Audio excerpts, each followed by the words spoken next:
Did you brush your teeth today morning? I'm having fun and people are paying me for that. What more you can ask for? Yeah, exactly. For me, twisting science is a crime. Is that I know I can do it and they don't know that they also can do it. 2001, I actually stopped everything. Only photography. Feel is a very negative word. I'm a darpok guy. We say conservation photography. There is nothing called conservation photography. Conservation issues are much bigger. Biggest learning happens when we are in problems. For me, any kind of definition is a limitation. Say like I was a conservation photographer, I started with, I came here for conservation. It's a big lie. Yeah. In 2005, actually my father wondered, hey, what are you doing? You just, let's sell the home and buy the camera. You know what? Our guest today has climbed an active volcano, swam with crocodiles and sharks, and even dived into the darkest caves of the world. If not for a camera in his hands, he would be considered an adventure sports junkie. But in reality, he's one of India's best-known wildlife photographers, and he's bagged every known prestigious award there is. He's a gentle giant who loves food, singing, and has an appetite for philosophy and adventure. He is Dhritiman Mukherjee. Hey, over 90% of you watching this podcast aren't subscribed yet. Subscribe to Some Like It Wild because we have a whole bunch of interesting guests lined up for you.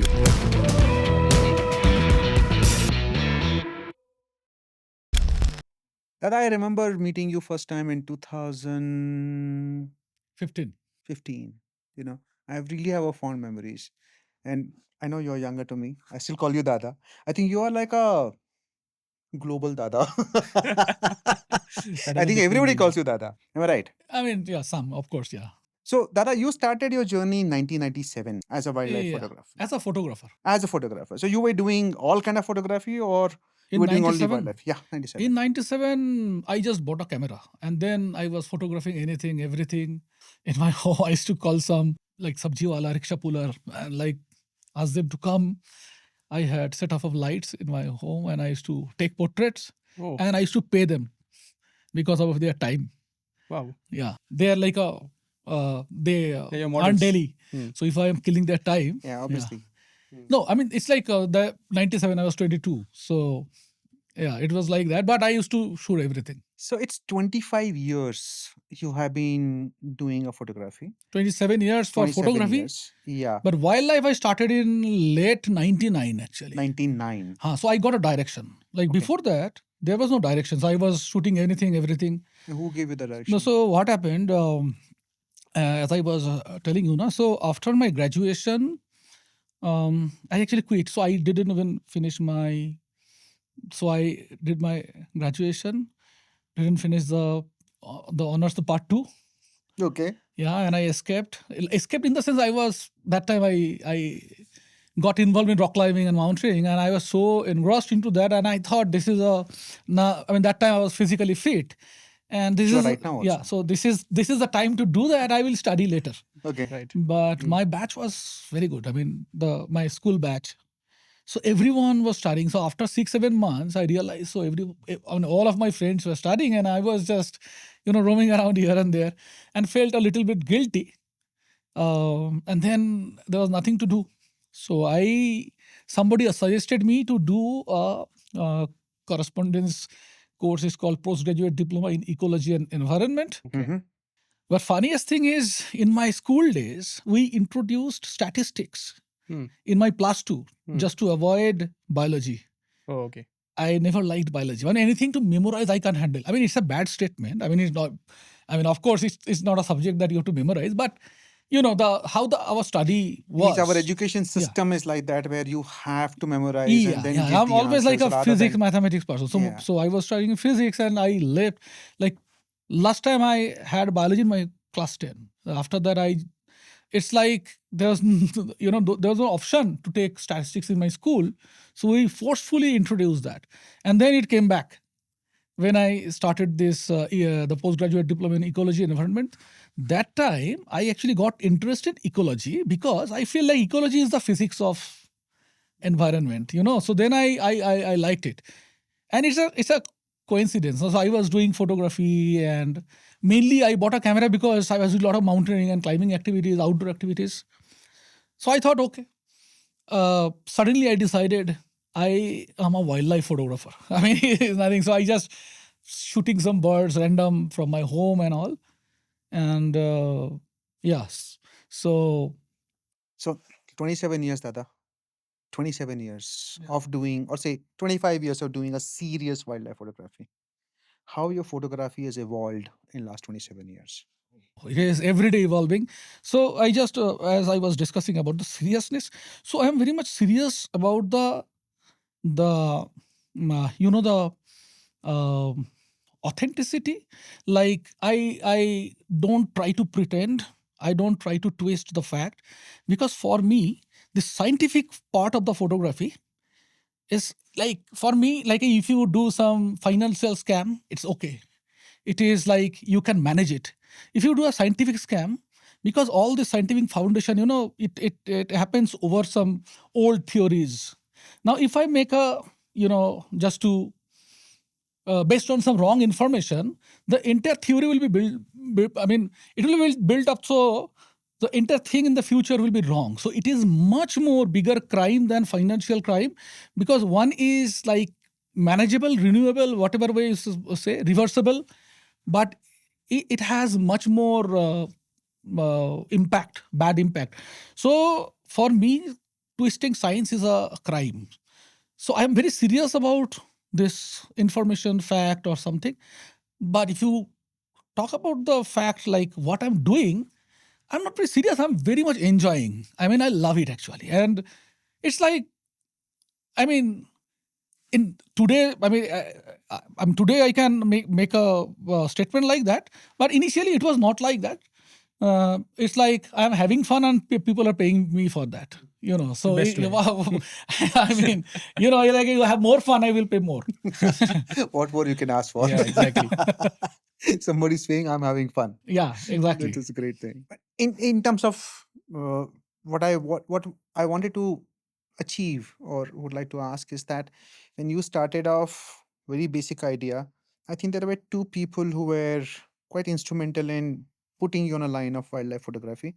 I was reading somewhere one of the interviews of yours. From shooting anything and everything in the wildlife, then becoming that I need to contribute through my photographs. It should add, as you said rightly, to the science. How did that evolution happen? I mean, for me, any kind of definition is a limitation, So evolution is the, constant process.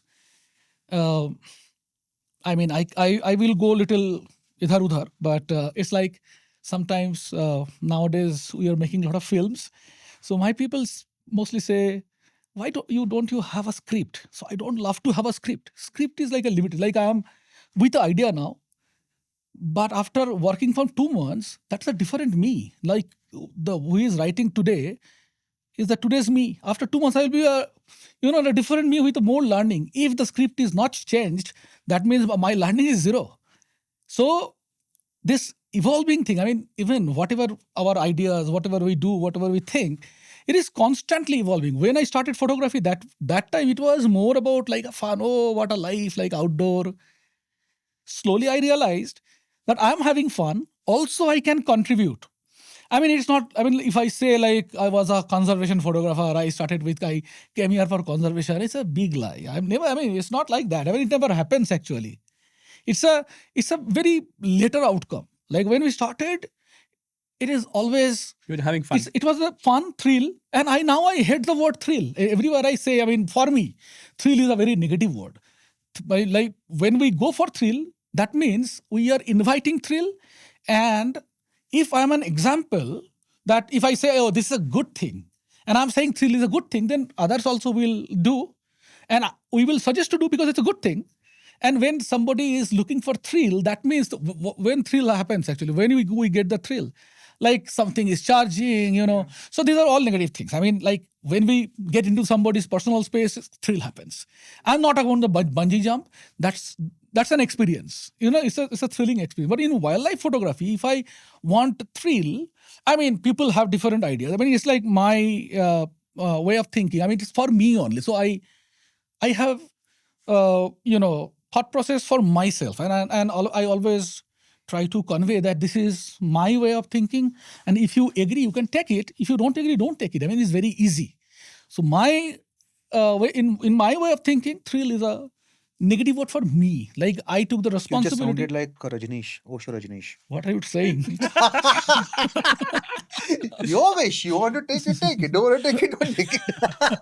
I think generally what he was trying to say was when he's young, he No, wanted to get no, yeah. it's right. Yeah, so I that's think- what I'm saying now. So I also came for that. Correct, But correct. slowly, so evolution changed. happened, and I realized. So this is a negative. Though I have a lot of photographs of all those things, like even charging and all, and I give example to the. I mean, whenever I get a chance, when I give talk or something, I give this photograph an example as a negative thing. Like it's not a great thing. Like if I say it's a good thing, Rohit knows that whenever we judge for the competition, so generally we don't invite, we don't allow all these images that where this kind of Charging things. and all. Yeah, so I'm- Charging, yeah, nesting, all Yeah. those things. We Yeah, exactly. Make So- sure that yeah, they're not even considered. yeah, and I try to give example of mine. I don't love to like I don't love to say that you don't do it. I should say I should not do it because only I can talk about myself. I can't. You are responsible for your actions. Yes, exactly. Yeah. And Like I'm- people can learn from and I'm not the that. authority. You have to understand. I'm not the authority. I'm not here to, say people. I can only share my views, which is again evolving views. Maybe 10 years back I said something, and now I'm saying something, which is absolutely fine because 10 years. It's Experience. That's the evolution. Yeah. So That is how you're evolving. Yeah, yourself. yeah. You know, every day is a. Yeah. So It's a it's a new very Dhritiman. different. Yeah. So it's all different me. I mean, it's a, I think in the early 90s, camera gear was also very expensive and it was very difficult to come by.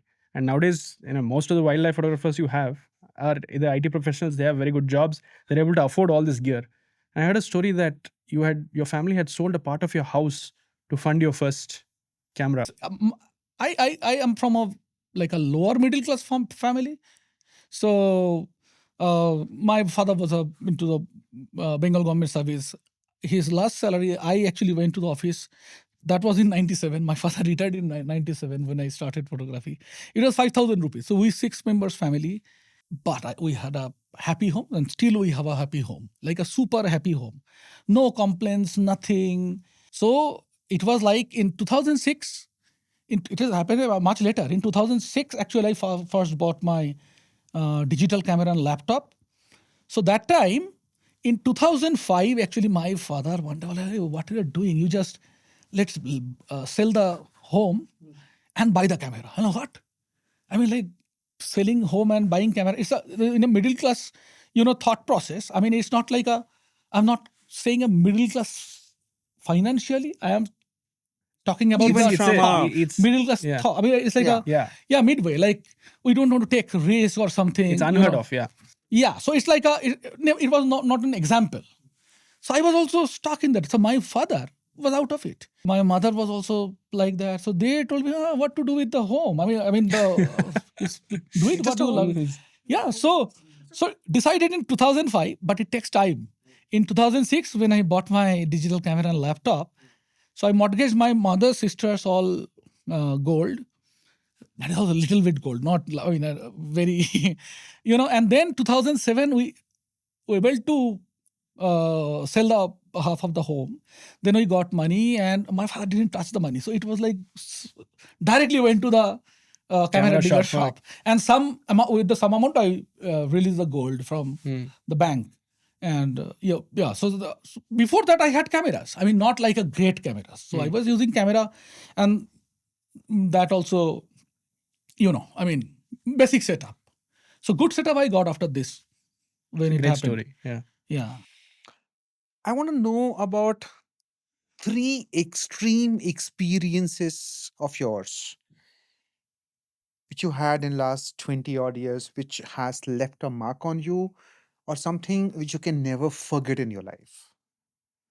I don't know. I mean, I can't compare experience. I mean, No, I'm not saying compare it. No, I'm just saying compare- that no, so when I asked that question to you, I'm sure something happened in your head, saying, "Acha, I remember this. I remember this. I remember." That's what I'm talking about. actually, many. Yeah. I'm sure there are Yeah, many. yeah. मैं तो 3 ही पूछ रहा हूँ बस. How? Yeah, I understood, but I mean, which one? I mean, like, हाँ, जो भी दिमाग में आ रहा है. recently, like cave experience was Meghalaya. Meghalaya, the Umlada, the vertical हाँ, cave. हाँ. It was amazing because it's like we had no information. We have,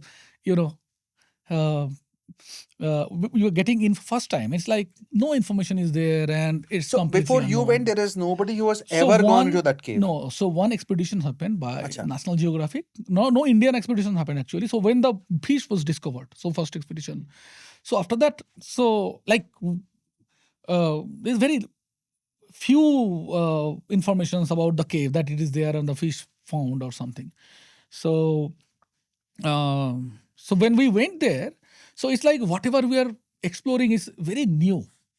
I mean, I can go side again. So, which I always tell that there is nothing called good, bad, or best. So, it is always, we become happy when we learn something new. I mean, when we get the surprise. So, then we become happy. So, it is the only reason of our happiness. Now, this is the place where everything, like whatever I was saying, is like a new experience. So, that made me definitely, and whatever, like you think of when I started underwater photography.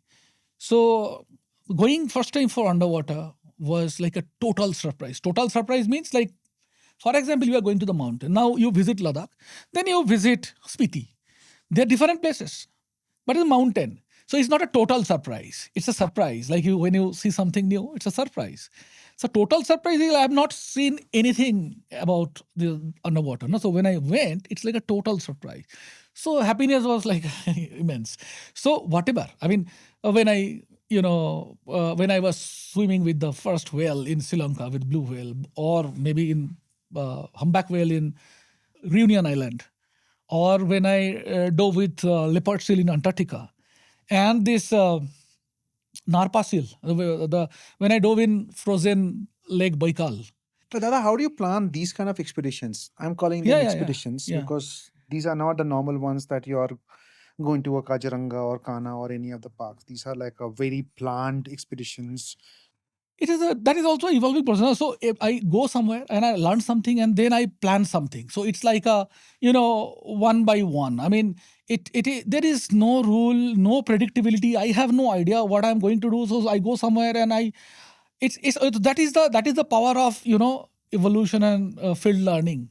So everything planned. It's not like somebody is saying or something. Also, there was something, I mean, in my mind. So when I did that book, so I finished the book Magical Biodiversity of India in 2016. It released. So I was thinking, I can't see all the world. I mean, all over. I mean, I can't visit all over the world. We don't have time. We need like 100 life for that. So then I thought, what to do? I mean, if I want to see also. It is not only the doing photography. Also, I want to know. I want to see what is happening around. So I thought, what came in my mind? It's like a magical world, like a magical, whatever in India is a magical world. I mean, a magical world. So what can be very interesting? So that's why that time my plan was, so I dove with crocodile, I dove with anaconda, I went to, so, and I was enjoying underwater that time a lot. I did some land trip also. I went for puma in, Patagonia. So jaguar. So all these things I did. So if you weren't doing photography, like say if you continued on your outdoor sort of rock climbing and all these things, you still do it. Yeah. But if photography was not, what would you be doing for the last 20, 25 years? What will your life be like?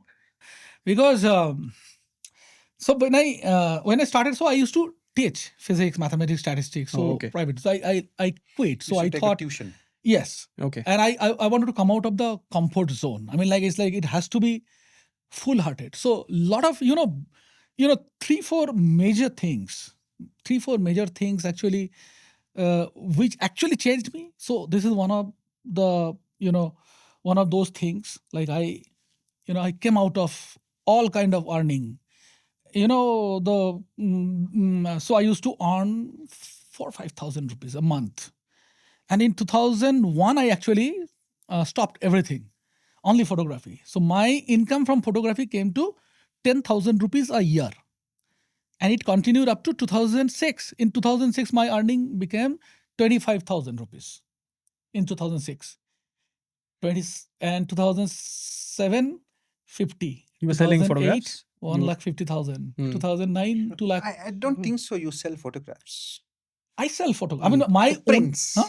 The You prints. sell the prints. No, not prints. Not But prints. that time you used to sell So it. no. So it's like publishing from the assignment. publishing. Yeah, no, so no it's assignment. Only like- publishing. It's like Okay. in calendars, in Like that. magazines. Okay, commission. Yeah, In yeah. magazines. So I used to publish a lot of magazines. I got paid like 100 rupees, and I respect that amount because those money kept me, on Motivated. in the field. Motivated, yeah. So whatever I got, I gave photos for free. I got, everything. That is also, so in this world, nothing is free. So even I'm giving something is free. Actually, a lot of things come back. There is nothing called free actually. I get so many things back In return. yeah so Differently. so it is in a different way. So I don't say, so that is the one thing that a lot of people think that especially my close people, you are making loss, and you are so, actually I'm making a lot of profit because we are not including the value of my happiness. I am happy what I'm doing. Actually people spend their life earning, and what you will do with the money? You will put the money something you love to be, and I'm doing that. So in any case, I'm happy. So I have already I'm in a profit. So I never gotten, I never into loss. You have literally changed the definition of profit. So it's not about what you see in the books, it's all about the happiness. So for you, the happiness comes from what you do, how people are with you, how they respect you, how they like you, how they like to spend more time with you. Like you said before, intangible. Intangible. Mm. Recently, you posted an image of you climbing Yeah. Ice climbing. ice climbing. Do you go without any safety gear or you go with the safety gear? No, always safety gear. Always safety I'm gear, a darpok guy. One thing I tell everyone, nobody believes. People don't believe it is good. So the thing is, whatever I do, I'm telling you, anybody can do it. Anybody. But what is the difference between them and me is that I know I can do it, and they don't know that they also can do it. That's a difference. Yeah. So they don't know, na? So they think, oh my God, this is a difficult thing. If they try it, they can also do. So look at me. I don't do like a top stuff. People do. So I just do a little bit of everything just to, if I need something, I can manage. It's not like I'm a, what is there to pretend on all these things? I'm not an expert on anything. Like all these physical activities, but I love to do it. I enjoy it. I never, compromise with my dream. That time my performance was, now performance is bad, but what we do actually with the money, we make the time valuable. Now I'm sitting here or I am climbing. Which time is more valuable? For me, I'm climbing is a valuable time. So if I can make it, I don't think that, I can't do great now. I used to do great that time. It doesn't matter. So whatever way I can do, I will do it. And even I am doing it for one day, my expenditure, whatever I spend is worth. I feel like, okay, because I will decide the price of my 2 hours. And it is very high when I'm doing something what I like. So that's why, so anything, I just, whatever I dream, I just do whenever. Like if I can't do it, I'm like, if I can't hike, I will like walk 1 kilometer a day, but I will go for it. It's not like I will leave it. Okay, before we get into a kind of serious questions, I'm saying, I have been asked to ask 3 questions to you. Yeah. And the person is very, very important to you, and you have spent a lot of time with him, Dr. Rahmani. Dr. Rahmani has told me to ask 3 questions. Did you brush your teeth today morning?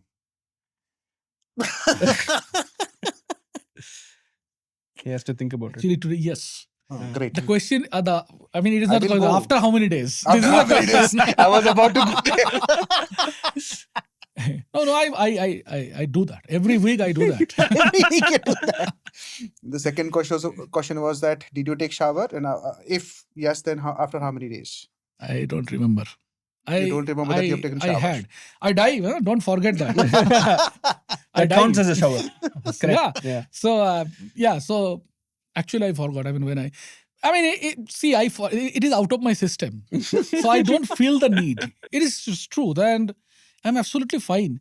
So I mean, life is all about freedom. At least I am out of lot of bindings. I don't feel like, oh, I have to take bath. I have to. So I don't use cream. I'm telling you, I don't use soap. I don't use cream. I don't use it. So I'm not depending on lot of things. So that's why my life is very easy and less expensive. Huh? My needs are, but I only need good people and good field. And good That's food. it. That Good I don't food. want to say now. Yeah, we're not. Yeah, the third question was that which is your favorite fruit? Fruit. Because he is always after me because I don't eat vegetables and fruits. That's the reason he yeah, said that ask that's the that question to Dhriti. Yeah. Okay, I'll ask him. No, but the thing is, my system is very binary. What I love, only I do. I mean, if I don't love something, I don't do it. There's no gray zone in between. So that means if I'm eating something, I love it. So I love the dal chawal. So one can ask, like, I mostly worked in Himalayas. I trade. I never had budget. So I never carried like a meat or chicken or anything. So I, Dal like chawal. spent days, 20, 30 days in the mountain. And what I was eating just dal chawal. That's it. And I love it. And that's why I survived everywhere. And I am telling the truth. So I traveled all over India, all states, and worked in 52 countries. So never faced problem with the food. Because somehow I found my spectrum is satisfying everywhere. I mean, everywhere I get something, what I eat. So rather, the people who need this, that, and they need, oh my God, there is no vegetables. In Ladakh, people are looking for green leaves. I don't need it, So it helped actually in the field. So for me, it was good. Awesome. So that was on our lighter side. Now coming back to the very important part. There are so many wildlife photographers in India and outside India. How do you see that photography can help in conservation? That is the part A. And the part B of the question is that really would like to know about something which you have done, or either a photograph or a story, a photo story, which has impacted in something. Second question, I can say, I really Let's don't start from know. a second question. I know, I really don't know. I mean, okay, I will come back. But first question is how it can Help in help. conservation. So you think, I mean, what is conservation? It's a situation, and it's a changing situation, and it's not a defined situation. Somewhere we are responsible for that. Somewhere nature is responsible for that. It's not like always we are doing something, and in some situation we can do something, and something we can't. So where we can do something, it's like the first thing is who will do. So there can be authorities, there can be policymakers, there can be people. So I mean, it case to case basis. The people who will bring the solution, they can be different. Now, how they will get to know that what is happening around? The main, the main contribution of photography is all about visual communication. So, like, photographers are all around. They can see whatever, like, because when we are out, we have a purpose. Like people, when people are random traveling, maybe they have less concentration. It's like when we are in the city, we are not looking at which shop is open because we don't have interest. So people also who are traveling in the nature, they may not have interest. But we, as a wildlife photographer, we have a purpose, so that we are seeing a lot of things which are not seen. So our duty is to bring those issues, or it can be issues, it can be anything actually.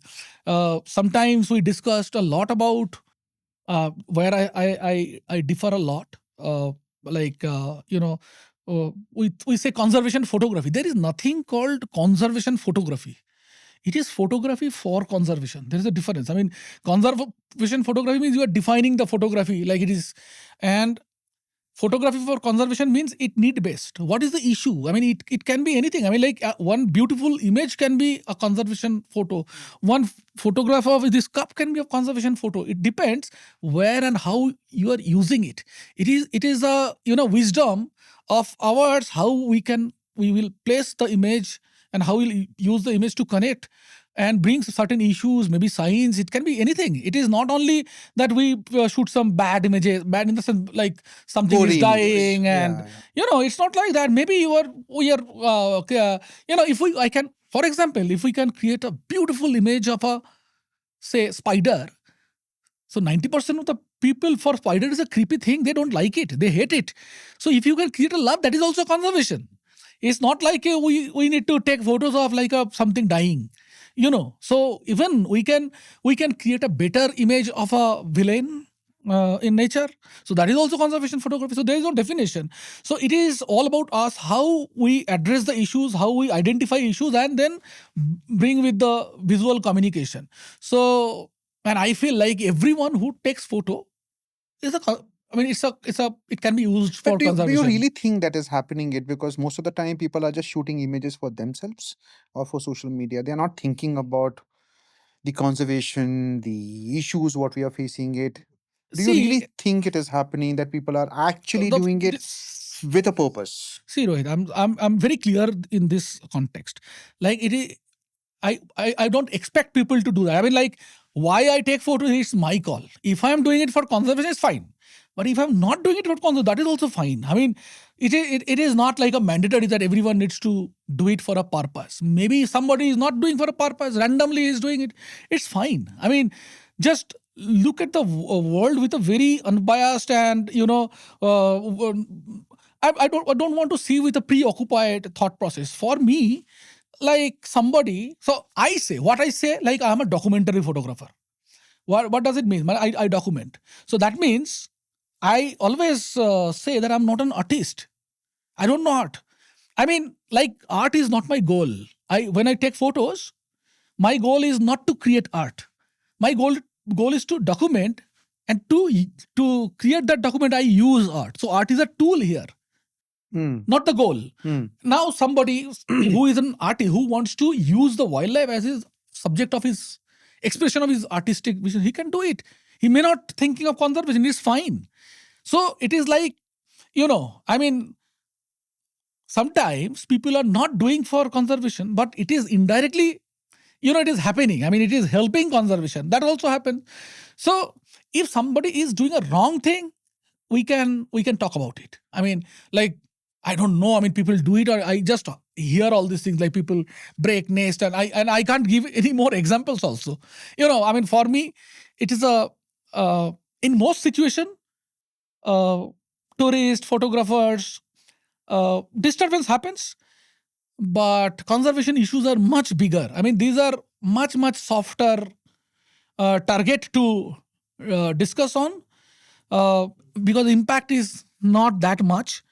We are losing habitats, huge habitats in many situations where we are silent, but sometimes we fight in small things because there is, it's easy to talk. But from my point of view, people can do whatever they want to do as long as they are not doing the wrong things, like which is a crime or which is illegal or something. Otherwise, if something is legal, it's fine. I mean, it's a personal call. We don't need to, So, Dada, did you document something which had an impact or has an impact? I don't know. I can't say that, but I do it a goal in a lot of situations that. Like either is a Meghalaya, Manipur, Sundarban. Yeah. So I mean, like if you want like a tangible result, I can give it, but it is not my goal. I mean, I don't want to. No, I know it's not your goal, because the idea, what we are trying to arrive is that I completely get your point that everybody has a different purpose. Yeah. With the current scenario, what we are facing with regard to our Earth, obviously the photographers can contribute big time. In a simplest possible manner, if I say, is that it can make people fall in love with nature. Yeah. Okay, that is something which is the basics. I also would like to say that's the most important right now. But you think about this social media photographer also. They are getting likes, means people are liking the nature. No? So that is a contribution. Even They are doing for I will come themselves. to that. Yeah, I'll come. come. I have one Yeah. couple of pointers to discuss on that. Tell me one thing. How much we as wildlife photographers can contribute for citizen science? I worked on some situations like when I worked for this Pollikarnai marsh issue in Chennai. The water scarcity happened. The wetland was buried and all these building came. Only 30% wetland left or even less, and all this the runoff water went to the ocean. Now, if somebody is doing stories and communicating with the people that we need to keep some soil. We don't need to concretize everything around us. We need to keep ponds. We need to have wetlands.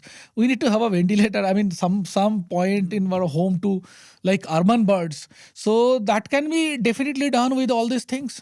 I mean, only communication, and it is not only that we are publishing. Sometimes we can give talk to the school.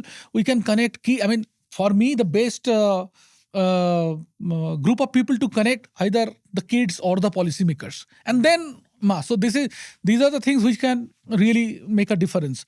So we can talk about all these things. Yeah, I mean, I really like this whole point that who can you influence? There are two audiences: kids And policymakers. and the policymakers. I mean, a very Yeah. important chunk. I mean, who can Very actually important bring chunk. the impact. Who can really make the change? Oh. Recently, Sudhir's one image went viral. The golden tiger. The Corbett. Oh, and, In Kaziranga. Kaziranga. Sorry. Kaziranga. Kaziranga. Mm. I just went like crazy because he was there, he shot it, and it was picked up by the media. It was there all over. And I'm very sure there is a pressure on the park now because everybody wants to go And see and the golden tiger. Either see or photograph of golden tiger. Now, how do we handle this kind of scenarios? Temporary pressure, actually. I mean, if it is, see, I mean, there's a limitation of cars, limitation of the number of cars. So whatever is happening, that will not cross the car. I mean, whatever the pressure is, the result of pressure is that common people may miss it. Influential people can see it. Otherwise, park-wise, see, park has this limited road. Anyway, there's a variation of number of vehicles and all. Again, I as I said that in my opinion, these are less impact things. I mean, yeah. So it's okay. I mean, rather if something is going viral, at least it is creating some connection with the mass. Generally, in most situations, the biggest problem with the photographers like us, we are stuck into echo chamber where I praise your image, you praise my image, and it's over. So it doesn't reach the mass. So in rare situation, sometimes images go viral and it reach the mass, and it creates some kind of interest, discussion, conversation, which is good. I mean, nobody talks about it. Actually, like we feel because we are staying into always spend time with all these people, like we feel like, oh my God, there are a lot of wildlifers. No, I mean, the percentage is nothing. If you compare the mass with the number of, wildlife lovers or whatever way you say, the ratio will be very, I mean, this number will be very, very less actually. And because we are always around like people like us, we feel like, oh my God, so many people, it's not. And that is why beautiful image is important, because beautiful image only can connect this rest of the people. Now, why I was telling you about this, the photos for conservation, and it has to be purpose oriented. It has to be, case to case basis. You have to, craft in a different way. Now, to a kid, if you show in a school, you go to the small kid, you are showing animals are dying and dams are damaging. It will create no impact. We have to create a negative impact. Yeah, so we have to inspire them first. Whom we can see show these images. So the policymakers. I mean, who are into this. Again, also, if we can connect them, in a special way first, and then show, it will give better result. Otherwise, it is like we are imposing something. Let's connect first and then take them in. It's a longer process, but this is the process. Not everyone gets a chance to see the wildlife the way we get the chance. Means if people have to fall in love with nature, the first thing is to show them the nicer side of the Beautiful images, wildlife and yeah. beautiful images. Yeah. Then only they will fall in nature. Otherwise, Exactly. it won't happen. I mean, for mass, we need beautiful images. 100%. I'm completely in agreement with you. So you have taken Ma also to many of your expeditions. Does she enjoy being in wild? I know you have traveled extensively with Ma and Many places, Kanha, Andamans. I took her for diving also at the age of 68. Yes. wow. Yeah. Now she wants to do some paragliding also. No, okay, I will. Yeah. So when my mother got COVID, within 15 days, I took her to Kaziranga. I took her to the in an shoot in Arunachal Pradesh, Jemithang. So in Sela Pass, I was thinking it's 14,000 feet. What will happen to her? Oh, she was like roaming around and walking and told me, take photos. So now I'm taking her to Andamans. Last year I took her I wanted to take her to the Barren Island, but weather was bad. Couldn't go. Now just 1st of May I'm taking her. And it is a whole day trip and there is no toilet in the boat. But I'm sure that I can manage because she is it's a different lady. So I never got a single complaint from her for anything. Like, I mean, for food and all I get, like don't eat meat much. So that is a different thing. That's Otherwise, like, like asking for anything. I never, I mean, like, so it's like a super comfort zone. Not a single time I got a complaint from my parents. Like, ye nahi ho raha hai, wo nahi mil raha hai, paisa de de. Matlab, anything. It's like always, oh, everything is fine. You go, why you are in the home? Go to the field. It's like, so she engulfs all her pain and in herself. And it's like always, keeps me in a comfort zone. I mean, it's her choice actually. It's like she always takes the pain and I enjoy. So that is again, this is a loan I can't repay.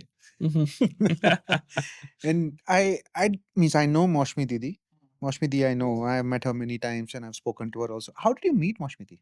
So Maushmiti was I met her in my mountaineering club from very childhood. Yeah. Oh, okay. So like we love to travel. She had a very difficult time in 2001-2 with her company. She had a big company, a lot of people working, but it was a very difficult time for her. And I was always in difficulty. So two difficult people who used to love travel. And we traveled a lot together. And she is more like a relation. She's more like a mother than a sister. So I tell everyone she's a sister, but she's like a mother. Or I mean, she used to beat me even when I was like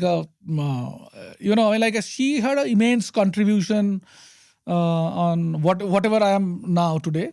And I was telling you, so 2-3 things like one was that I came out of comfort zone.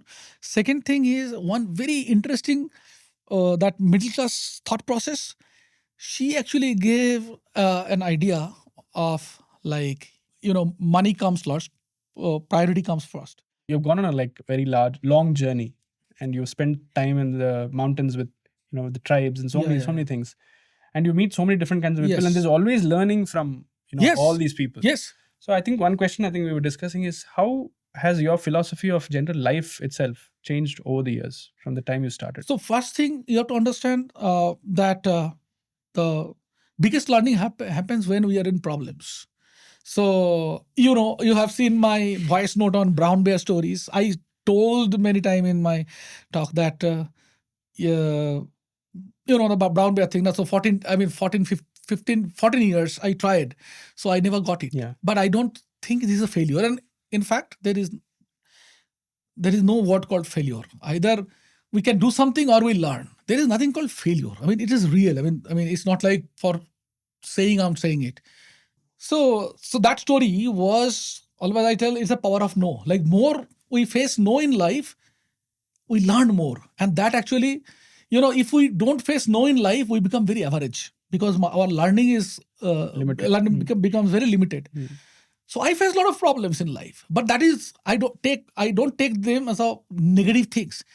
Now I feel like, oh my God, thanks. I mean, I don't know whom to thank, but these problems actually taught me a lot. Okay, Yeah, really yeah. word So, to be removed. believe. Do you believe Yeah. that there should be some ethics in wildlife photography? I as I said, for me, it is you just change the word to responsibility. So ethics, I feel like it's a rule. Like I am putting on someone. It is always our own call. Like this I said before also. It's like uh, when we are in the field, we learn things. We know things. Something we know, like good, bad. Some we don't know also. Some we learn from others. Scientists can give us information. Okay, this is not a right thing for some species. Okay, so a lot of things happen with the ignorance. But in my ideas, in my thought, it is more about responsibility. If I own the planet, in the sense, I'm a part of it. I own it. Then why I do something wrong with it? It's like I'm doing damage in my home. So it is our home, and it is our But don't you think responsibility. it is kind of like disconnected in the mind of people? They don't feel so. Yeah. So It's a very idealistic perspective of what you're saying it, or idealistic view what you have. Reality is not like that, because I don't think so. People think that, oh, the whole earth is my home. Otherwise, the kind of issues what we are facing, we won't face it. So that is the thing. That is our duty. I mean, this is the narrative we need to create. Otherwise, ethics. The moment you try to correct someone, like I always give example with myself, like something wrong I want to talk about. I give example of mine that I did this wrong. I never say don't do it. No, I'm saying that ethics is something I am imposing on you. I can say we can talk about that these are the things. Something is known. Like we don't need to say that don't destroy the nest. Do you need to say it's like don't drive a car over a person? It is like that. I mean, we need to say is something to talk about? I mean, why do people do it? Because of this ownership is missing. Sense of ownership is missing. How do we get the ownership, the sense of ownership? How do we get that? With the discussion, with the narration, with this this conversation, the stories. You believe it is possible? There is no other way, no. Like if people are not convinced, they will agree, but they will not. I mean, they will not. They will do the same thing because inside they are not convinced. Ethics is a rule. Ethics is a rule. I mean, it is possible. Like if you can use a law and order thing and enforce it, enforcement, but it is very difficult. I mean, how you will do it on the mass? Something is unknown. I mean, sometimes we do not have ideas. I give some example of this grasslands, which looks like a wasteland, and when you look at it, it is nothing. We drive our car over it, and then in a closer look, you can see a nest there. But people don't know it. Sometimes they do it. This is something we can talk about. See, not knowing. Yeah, that's what we're not knowing. We have to talk about it. There's some issues which are not known, which are not discussed, which are not people are not aware of. Then we can talk about it. I mean, we don't need to create a rule. Rather, we have to create a narrative of responsibility when people can feel the responsibility. I think that's what it should be in our culture. And also, there was an interesting point. I think in the last podcast, Payal had spoken about how when people used to live next to forest, you used to go hit the trail with a parent or a grandparent and used to learn about the forest. You'll need to learn about how you were dependent on it, how the animals behaved and all that. And nowadays, there is a whole disconnect between you. There is no nature in our this at all. So I think, like you said, unless it comes via discussion or I mean, I really like the whole idea what we just spoke about. It is the sense of ownership that this whole planet Earth belongs to us, rather than a small piece of I mean, it is like an outsider. Like you are don't be entering an somebody's outsider. home and say, okay, you have to leave the shoes here and then don't touch this, don't touch that. It's a rule. I mean, I may not agree with that actually. the moment I feel like, okay, this is mine, okay, this is logical. I mean, if I do this, something wrong will happen. Now I'm realizing I'm emotionally connected. I'm aware of all these things. Then it's a better way. It's a difficult way, but then the result will come. And so we have to create that narrative of responsibility over. It has to come from within. Yeah, exactly. No, I kind of agree with you. Ignorance is one big issue, and I really like the whole idea about a one large family. And it is not a blame game. It is about able to rectify the mistakes what we have done, how we can work as one large family to see that how we can contribute and make this earth a much better place. Yeah, As you said so rightly about it, that think the whole earth as your home. That's a Exactly. beautiful thought. And not create these teams or sides. Yeah, not- that is a big That's a problem. very big nice problem. way, Yeah, it's a big problem. that's a big It problem. is it is a oneness which is required, which is so important. Yeah. That I'm so happy you could make time and come to Bangalore for this podcast. I know that you have crazy travel schedules, and I'm very thankful. And I think Or audience. No, so it is, as you said, the time. Time is the essence. Time is everything. But this time is valuable. This time is valuable. So you value this time. So same here. We Yes. value your time. Thank you. Really appreciate you coming. Thank you over so much, and thank you and for spending all. so much of time with us. Yeah, and thank you for all such interesting insights onto such various topics. Because usually when you say, "Oh, one of the best photographers," you think it's going to be a technical conversation. But I think with you, it was very. There is no best photographer. Sorry. I said one of them. No, so Said the one of idea them. there is no was- one of the best photographer. That I mean, Mm. I the mean, idea was very simple. Yeah. We never wanted to go on a technical side of Yeah, the yeah, photography and all this. no. Even I don't know actually Yeah, about this so- technical side of Yeah, I photography. mean, no, So- we never wanted to go on that talking about the best image, Yeah. how to do this, how to do that. No, No, that's it what- is a philosophy which we wanted to talk about it, Yeah. and that's a whole idea because we have to drive a change. There's no dispute about it, and these conversations can actually drive a change. Yeah. That's the whole more agenda. thought needs to go into most things that we do. So thank you so much for coming on our podcast. Thank you, Dada. Thank you. you. Thank you for tolerating me for such a long time.